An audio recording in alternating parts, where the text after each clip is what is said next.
Hello, everyone, and welcome to another Micro Talk by Spyglass. My name's Kevin Deloy, and today we are going to be going through a short presentation on Labs.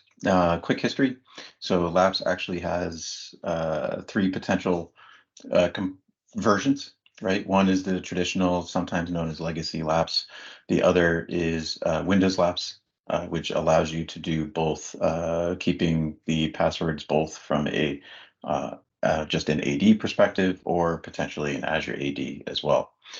The third one is actually a new version, which is a Azure AD only capability.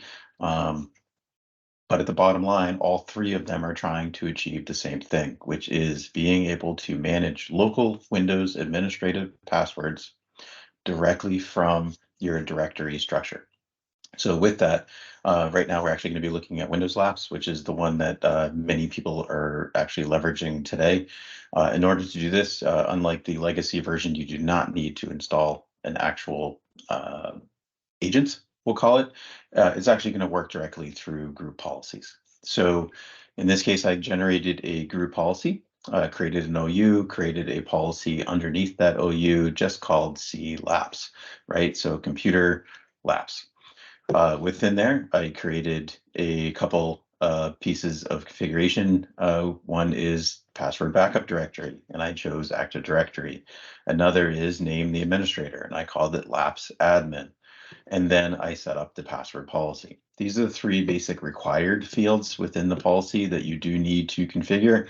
One of the most important ones to just take note of is what is the name of the account that you're using. This could be an existing account that you already have on your devices. If so, you don't have to do deployment. If you do not have this currently on your Windows desktops, then you will actually need to make sure that you either use, for instance, here, I actually used a group policy in order to get that account onto other computers. But once I do that and I have this configured and I log into the device, it gets the policy.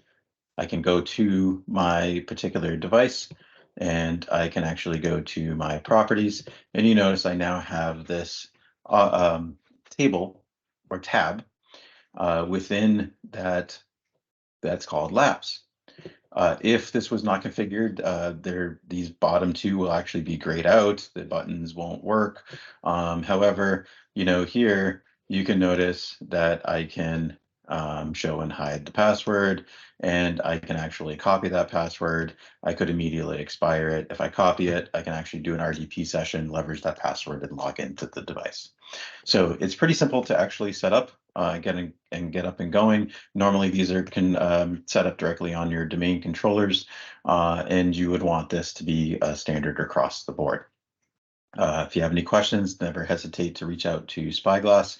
Be happy to talk to you about this and any other piece of Microsoft technology. Thank you and have a great day.